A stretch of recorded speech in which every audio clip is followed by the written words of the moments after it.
bêtises insiste toujours avec Frédéric Bérard. Ouais, insistante cette bêtise. Bon matin, maître. Salut! T'es-tu découragé déjà? Non, je ne vais pas déjà. Je suis à temps plein, moi. Un éternel découragé. Il se tenait la tête comme un gars découragé. Je t'ai dit, voilà, attends qu'on fasse la chronique. On va parler un petit peu du toit du stade qui est revenu dans l'actualité via François Legault hier. On va parler peut-être aussi du 5e anniversaire du cannabis, de la légalisation de celui-ci. Mais avant, un petit peu de rattrapage sur le dernier week-end, parce qu'hier, on n'a pas été collé nécessairement sur l'actualité, mais il y avait notamment ce congrès des libéraux qui ont décidé de ne pas s'élire de chef avant 2025. Comment tu as trouvé cette stratégie-là? C'est pas tout le monde, c'est divisé, hein? Ouais. Ben écoute, c'est très surprenant, hein? Je me souviens pas d'avoir vu ça, moi, un parti qui dit, bon, ben il y a personne qui veut devenir notre chef, fait qu'on va reporter ça dans 2 ans, là, puis on verra. Ouais. Je sais pas, côté, si tu veux attirer des gens, c'est pas super excitant. Puis l'autre affaire, c'est quand t'as pas de chef, t'es nulle part, t'existes pas, t'es pas légitime. Tu peux pas gagner une partielle avec un chef intérimaire parce que les gens disent, ben, on verra quand il y aura un vrai chef. Tu sais, quand les libéraux ont perdu Saint-Henri-Sainte-Anne, tu peux pas gagner ça là, quand tu sais même pas qui va être le boss. Donc, ils sont coincés. Ils sont coincés en deux situations. Ils sont coincés, puis en même temps, je les comprends dans le sens où c'est vrai que si tu pars une course aujourd'hui, le seul qui est intéressé, c'est Frédéric Beauchemin, une espèce de banker lui, là, tellement faiseux, là, faiseux de chez faiseux. Les bankers, moi, je m'en méfie. En tout cas, il y avait un malaise au Congrès, ça, c'est clair. Ouais. Mais, tu sais, le gars, il est visé par une plainte d'harcèlement psychologique parce que toute sa gang a écœuré la commission jeunesse pour l'établissement des règles en question. Ouais. Tu sais, je dis pas qu'il est coupable de quoi que ce soit, je sais pas, mais prends ton trou, là. Tu sais, elle va pas faire exprès là, de te pavaner avec tes 8... Attends qu'on t'invite. Ouais, c'est ça. Non, mais puis là, c'est ça. Puis il se promenait comme le grand seigneur. Je disais, écoute, premièrement, t'es tout seul dans la course, s'il y a une course. Puis après ça, t'es visé par une plainte. C'est sérieux, là, une plainte d'harcèlement psychologique. On verra ce que ça donne, mais c'est quand même pas à prendre à la légère non plus. Et le caucus t'a comme tassé, là. Tu sais, pas comme tassé. Le caucus t'a botté le derrière dans la stratosphère. Ouais. Puis il y a une grosse compétition, puis ça, je te le dis, entre Tanguay puis Beauchemin. Ouais. Puis moi, je pense qu'une des stratégies actuelles, c'est la suivante. Ça, moi, Tanguay, c'est un chum. Tu sais, j'y ai parlé assez récemment, puis j'ai travaillé avec lui pendant longtemps chez Stikeman Elliott et tout ça. C'est un ami, c'est un bon gars. Je pense que ça peut être un bon politicien, mais comme chef, il l'a pas. Là, non, ça décolle pas. Pour toutes sortes de raisons. Mais moi, je pense que c'est pas lui qui me l'a dit. Là, c'est juste une réflexion que j'ai eue. Lui, il se dit, OK, ça va me faire encore 18 mois comme chef intérimaire, au moins, me faire connaître, essayer de... Parce que lui, il voulait y aller, là. Lui, il voulait devenir chef, là. Puis moi, je suis assez certain qu'il le veut encore. Ouais. Alors, probablement que ça pourrait l'avantager. Puis sinon, le parti va chercher d'autres personnes, mais qui va vouloir aller se garrocher là? Franchement, je ne sais pas. Ce que les gens voudraient, c'est Marois Risky. Puis même moi, le premier, je serais peut-être charmé par cette candidature. Je disais hier, mon père était libéral et jugez-le pas, là. Autant fédéral que provincial. Il est décédé, ça fait 8 ans maintenant, mais il aurait capoté de voir où en sont rendues les choses du côté du parti. Un parti qui a tellement été fort, qui a toujours été dans le top 2, là, on s'entend, là? Mm-hmm. Écoute, le Parti libéral est le parti qui a gouverné le plus longtemps dans l'histoire du Québec, hein, ce qui est quand même pas rien, là, quand tu y penses.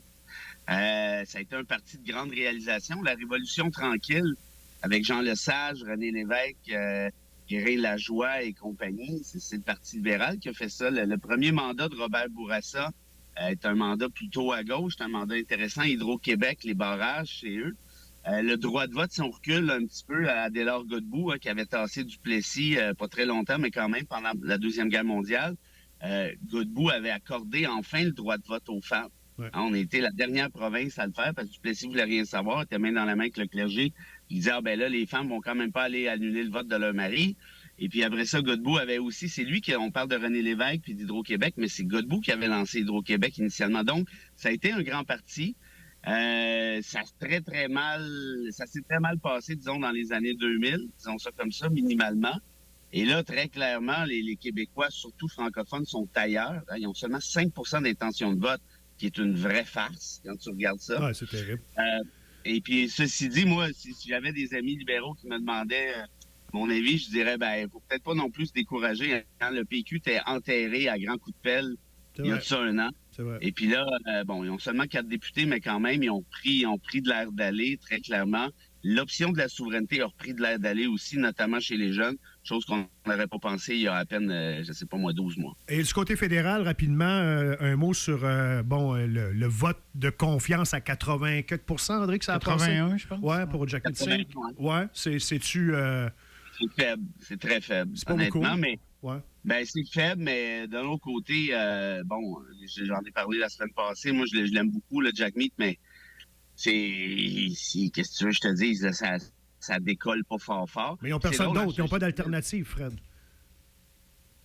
On dit tout le temps ça, hein, mais jusqu'à temps qu'il y en ait un qui se manifeste. Puis là, pourquoi qu'il y en a qui se manifestent pas? C'est peut-être parce que justement, tout le monde sait que Jack Meat est là. Donc, on ne pourra pas le savoir tant aussi longtemps que Jack Meat soit là, mais peut-être que oui, effectivement, il n'y a pas d'alternative viable. Puis tu remarqueras aussi, c'est drôle, hein, je n'ai parlé à une question du vendredi qui demandait sur la confiance des chefs pour les partis de gauche. Oui. J'avais parlé de Nadeau-Dubois.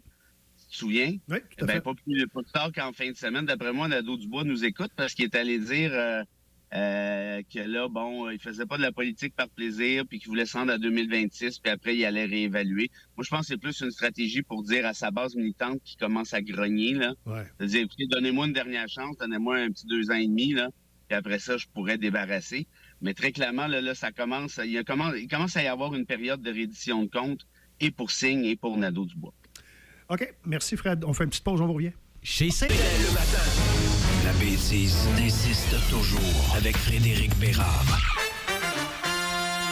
Nous voilà, on est là avec tous les commanditaires qu'on a. On devrait être capable de payer un nouveau toit au stade, Fred. Là, il y en a de la pub dans ton tour. Ça pogne ton affaire. À gang, ton affaire. Toi, tu restes dans ce coin-là, puis tu vois ça d'un bon oeil, d'améliorer le look de cette bol de toilette, qui est quand même un symbole à Montréal, là, on va le dire. Je suis tellement proche, je peux lancer des roches au stade. Mais fais pas ça, fais pas. Non, mais toi, tu dis lancer des roches, c'est pas grave, tant que c'est pas des grosses roches. Rien que la petite gravelle. Dépend de la grosseur de la face. Je pense que c'est pas toi qui rédige le code criminel, mais non, la gravelle, le boléro de gravelle, ouais, j'imagine. Voilà. Non, mais c'est ça, moi, je suis juste à côté, là, j'étais à 4 minutes à pied. Donc, moi, si vous voulez prendre de l'argent public pour nipper ça, ce bol-là, puis mettre ça bien beau, c'est sûr. Mes taxes foncières vont augmenter, mais ma valeur aussi, donc gênez-vous pas. Mais pour le reste, si je pense à autre chose qu'à mon petit nombril, je dirais ceci, tu l'as dit un peu, c'est le stade olympique, ça fait rire, ça a été une catastrophe à bien des niveaux, le toit qui s'écrase, puis le ci, puis le ça. Sa construction. On a des bons souvenirs avec les expos, on en a des moins bons aussi. Ouais. Mais reste que c'est un symbole fort de l'identité montréalaise et de l'identité québécoise, là, pour le meilleur et pour le pire. On se rappelle les Olympiques de 76, surtout tous les grands spectacles qui ont eu lieu là, notamment les Stones, Pink Floyd, je reviens avec les expos encore une fois. Il n'y avait pas eu le show d'Amnesty International dont tu m'as parlé d'ailleurs, une semaine ou deux. Oui. Il y a quelque chose de très, très fort. Dans l'est de la ville, il n'y a pas des tonnes de trucs. Et puis moi, écoute, là, à ce stade-là, il y a un super gym qui est public, mais c'est payant, là, mais c'est quand même c'est ouvert au public. T'as la piscine olympique qui est encore là. Biodôme. T'as le Biodôme, le CF Montréal. Et vraiment, c'est un coin. Là, je suis en conflit d'intérêts total et complet. Tout à fait. Dénoncé, mais c'est un coin qui mérite d'être revampé. Ça va coûter cher, par exemple. Ah, écoute, money's no object. Quand ça fait ton affaire, oui.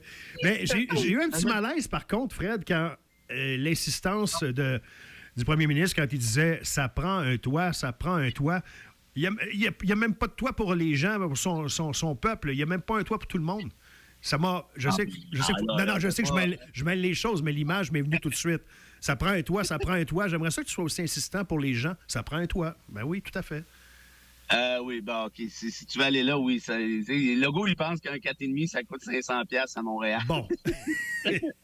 Déjà, en tout cas, c'est quand même assez dur d'être plus débranché que ça. Mais sinon, ouais, l'analogie avec le c'est parce que on peut l'enlever le toit, là, mais je sais pas comment t'expliquer ça, là, mais au Québec, il y a de la neige. Moi, par année, je pense pas que c'est viable. Non, je suis d'accord, On en a eu un sans toit pendant longtemps. Oui. Hein, quoi, 10-15 ans peut-être? Oui, tout à fait. Tu pensais quoi, André, dans ce temps-là, t'en souviens-tu? Y a-tu des gens qui pelletaient au mois de mars? Je me rappelle pas comment c'était, mais je me rappelle d'avoir vu jouer les Expos sous la neige. Ça, je me rappelle de ça. Puis je m'imagine un gars là, qui débarque de l'Alabama là, à 32 degrés avec le facteur humidex, qui s'en va jouer une game de balle. C'est sûr. Fin mars dans le banc de neige. Ça va être épouvantable. C'est sûr. Le temps file. Le 5e anniversaire de la légalisation du cannabis aujourd'hui. Yeah! C'est-tu ce dont on va se rappeler de Trudeau? Il n'y a pas grand-chose d'autre? C'est effectivement, il n'y a pas grand-chose d'autre. Mais comment je te dirais ça? Moi, je m'en fous du pot. J'ai ça pour mourir, à vrai dire. Là, mais ce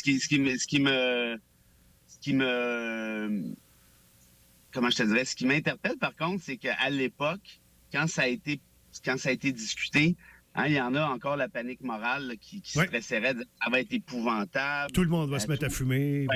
Tout le monde va être sur le pot. Le Canada va fermer. C'était l'apocalypse dans le discours.